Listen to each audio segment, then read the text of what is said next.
Hola amigos, hoy es martes 16 de julio 2019 y estoy haciendo aquí otro videíto. Les voy a compartir, además de que platicamos un rato, el atardecer, un atardecer magnífico en la zona hotelera de Cancún.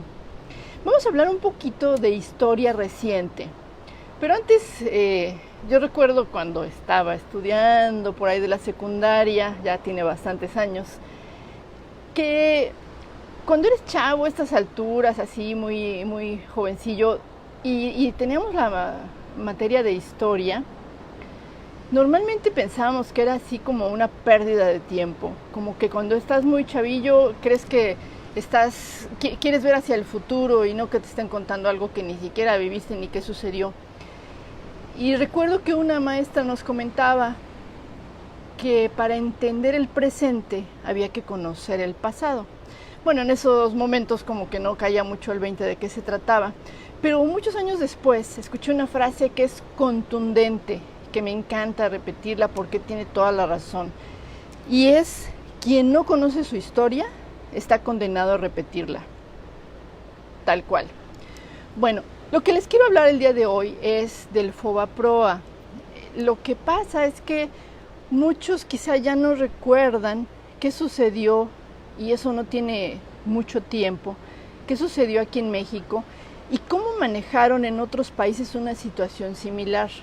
También es muy importante que nosotros no nos encerremos en lo que está pasando nada más en México o en Latinoamérica, sino qué han hecho en situaciones similares otros países. Y entonces hablo del caso Islandia y su no rescate a los bancos, comparado con el caso México, cuando sí rescataron a los bancos. ¿Y por qué es tan importante recordar esta historia reciente? Este FOBAPROA resulta que estaba proyectado a que nos costaría 110,000 millones de pesos. Esas fueron las proyecciones iniciales. Saludos, Miguel Arroyo, desde Carrillo Puerto. Me da mucho gusto. ¿Y qué sucedió? Pues pasaron los años y hasta la fecha llevamos pagados con dinero público 2 billones de pesos. 2 billones de pesos. Y la deuda sigue subiendo. Ese es un mundo de dinero. ¿Y qué es lo que pasa? ¿Por qué recordar esto? Pues porque hay que saber por qué las finanzas del país están tan comprometidas. ¿Por qué, en qué momento se dispararon intereses de una deuda en que muchos ni siquiera nos enteramos en su momento y que así combina los intereses de cierta clase política del momento? ¿Cuántos de nosotros nos preguntaron? Pues por supuesto que a ninguno.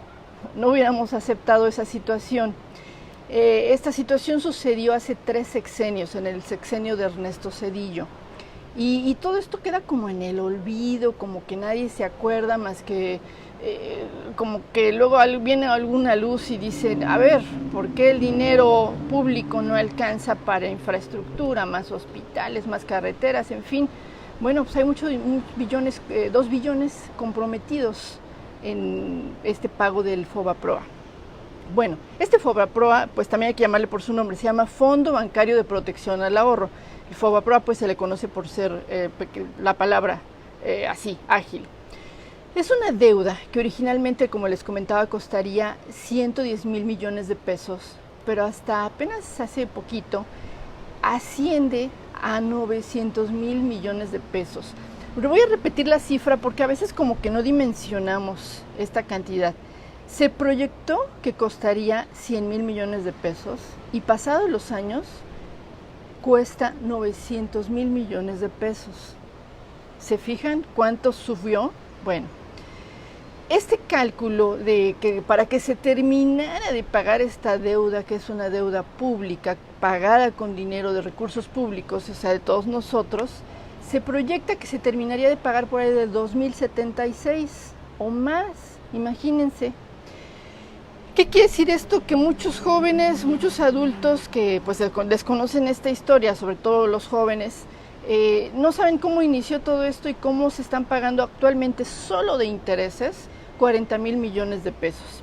Así que pues calladita la clase política, sin mucho aspaviento, pues cada año esa deuda no baja. Recordemos un poco cómo empezó todo esto. La privatización de la banca en México se dio en 1991.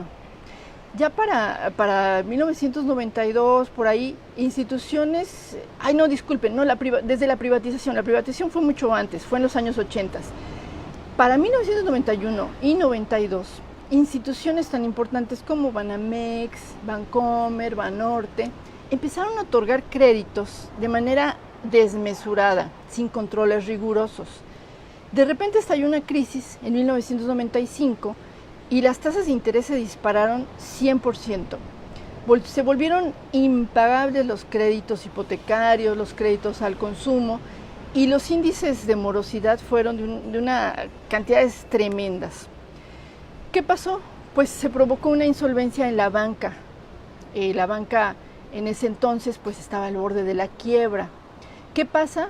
Pues ahí van chilleteando los banqueros y al gobierno federal, hola Adriana, al gobierno federal federal priista, se le hace fácil decidir que se deben de rescatar a los banqueros porque si no iba a colapsar la economía.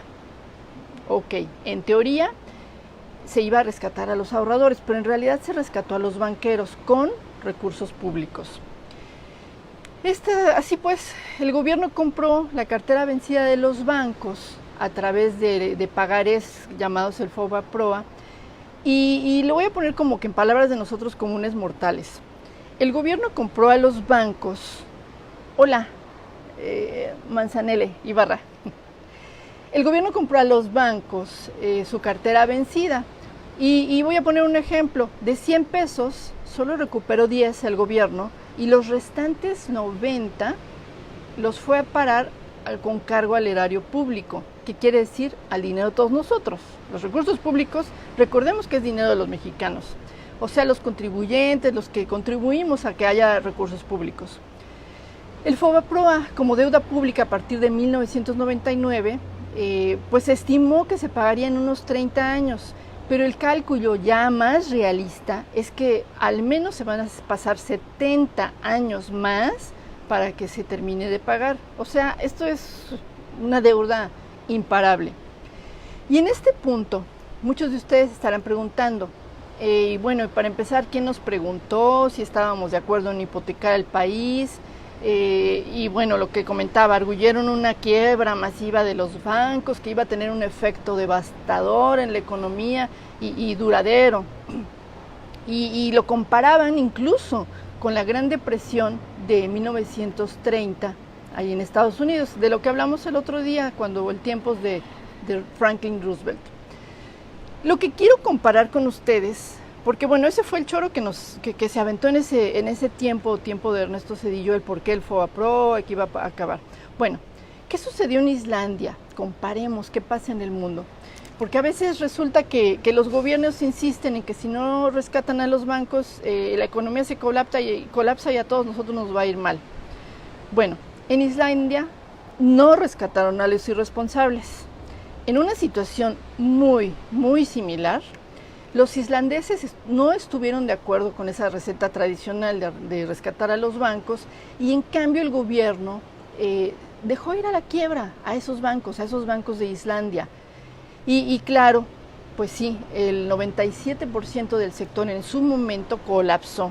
Ahí estamos hablando de Islandia. No pasaron ni 3 días y ¡zas! Colapsó.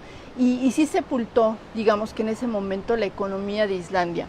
Sufrió una profunda recesión. Lo que bien decían los economistas en ese momento, lo que bien advertían los expertos. El PIB, o sea, el Producto Interno Bruto de Islandia, colapsó. Cayó 7 puntos porcentuales.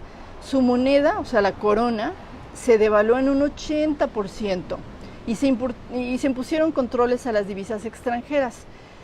Pero ¿saben qué pasó en Islandia? Al final, después de como que caer al fondo del barril, los bancos ya no siguieron generando incertidumbre y la recuperación fue relativamente rápida para todo ese escándalo que se hizo.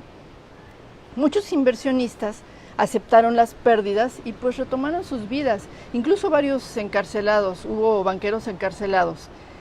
Pero ¿saben qué fue lo más importante? Que no se utilizaron recursos públicos en Islandia para rescatar a los banqueros.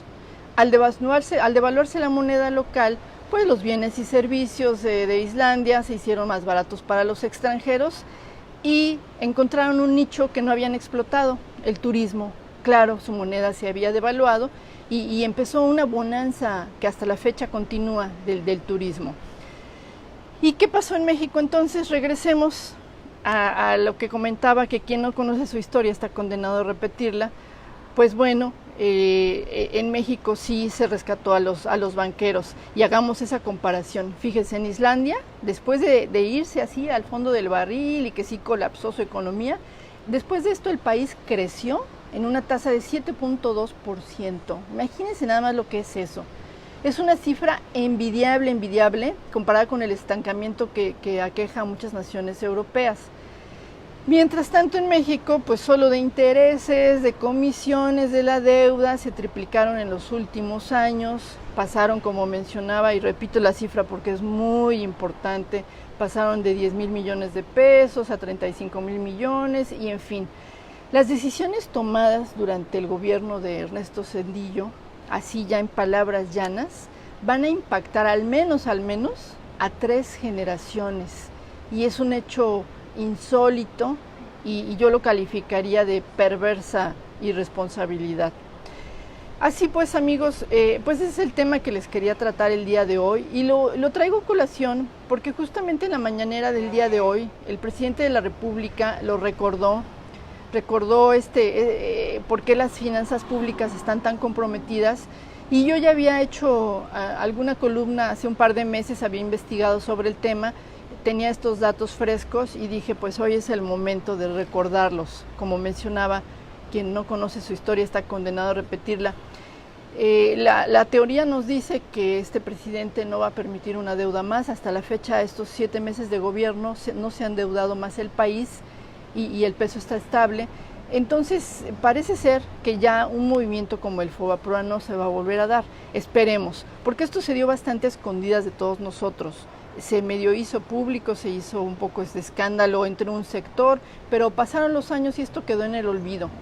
Me parece que para los muy jóvenes, sobre todo, sí es importante que les recordemos qué sucedió para que no lo vuelvan a permitir. Esto no puede volver a permitirse, que nos echen el cuento de que va a colapsar nuestra economía si no se rescata, que sea la industria siderúrgica, que sea la industria minera o que a los bancos. Eso definitivamente no podemos volverlo a permitir. Por eso hay que conocerlo, es muy importante. Y bueno, ya nada más chequen este atardecer maravilloso. Los voy a dejar con la luna, que ya está a punto de salir, para que disfruten este atardecer en la zona hotelera de Cancún. Rodrigo, muchos saludos. Igual Sandra Romero, que por ahí andas. No se alcanza a ver mucho, pero ese puntito que ven allí es la luna. Nos vemos, amigos, gracias. Buenas noches. Saludos, Adriana Beltrán Zapata.